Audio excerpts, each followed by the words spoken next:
Am I looking in the right spot, or should I be looking up here? You're Down there? Okay. I'm David Santos. I play bass. I'm working with John Fogerty on tour right now. We're actually leaving Monday for Europe, and today's Sunday, so that's tomorrow.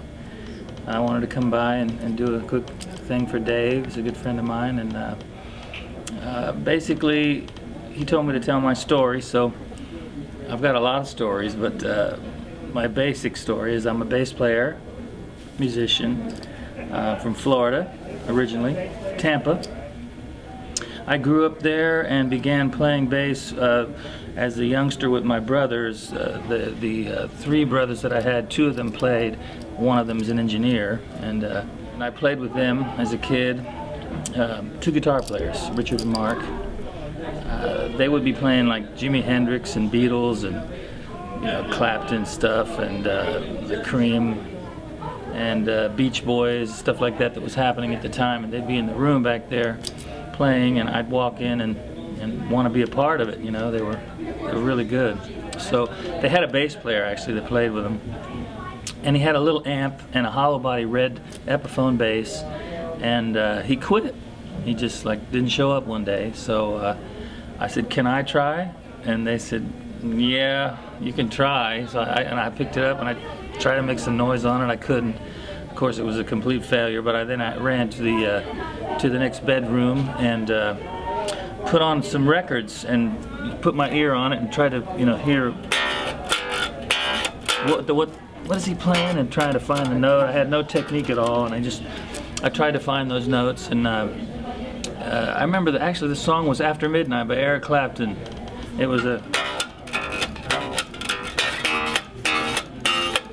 like that, and I learned it, and I did the best I could. I was using my thumb and playing just weird, and then I went in and I played, and loved it, and they said, "Okay, you can play." So that's how I became a bass player.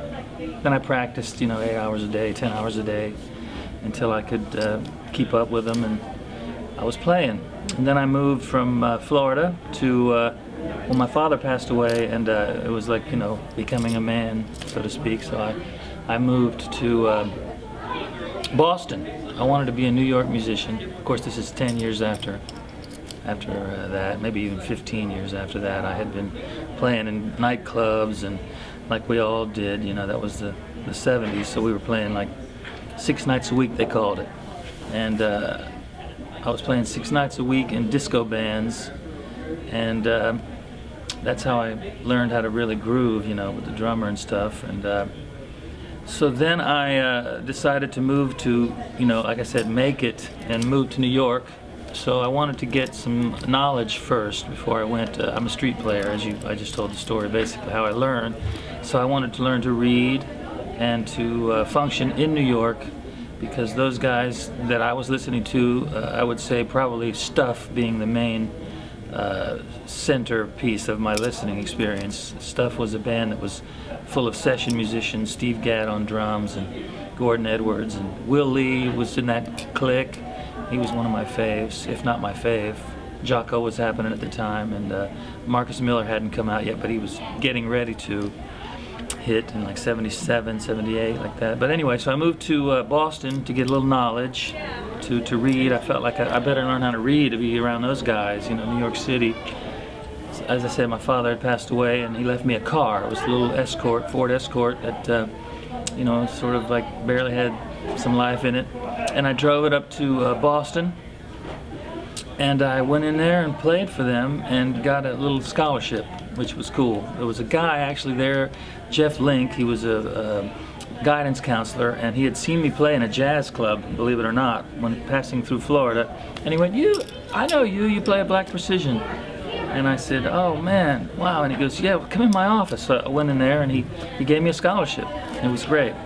I had nothing. There was no, thing that I was going to do at Berkeley. I just was going to go there and learn to read. So he said, "Go in that office and talk to the head of the bass department."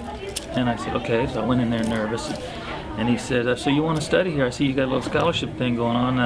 What do you want to study?" And I said, "Well, man, I want to move to New York. This is just like I'm moving from Florida to Boston to New York to make it."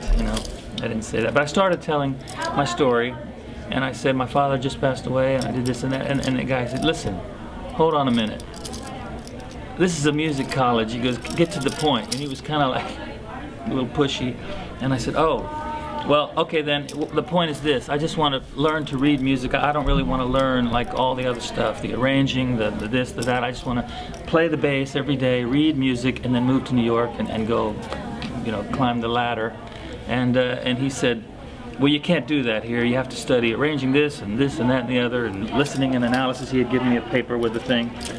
And there was all these classes I didn't want to take. And I said, okay, thank you. And I left, went outside, went right back into Jeff's office and said, please change this. I don't want any of this stuff. And he went, I thought you got a scholarship. You're going to. I said, I don't want to. I just want to read music all day long, like starting at like 10 in the morning with a big band, whoever's there, just reading, looking at charts, messing up, do whatever I have to do, and get to New York.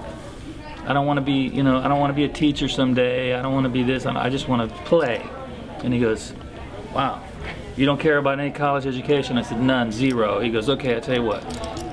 Come here. He took me outside. He goes, man, I totally get it, dude. Okay, look, here's what you're going to do. Every morning at 7 a.m., you see these bulletin boards? He walked me over because you sign up here. These are for like ensembles, and you won't get college credit, but you'll play all day long. And you have to audition and stuff, but you sign up early in the morning before everybody else. So every morning at 7 o'clock, I signed up for every one of them. And my whole Berkeley experience for 2 years was just playing. I didn't study anything. So I have no college education, but I learned to read. So then I moved to New York.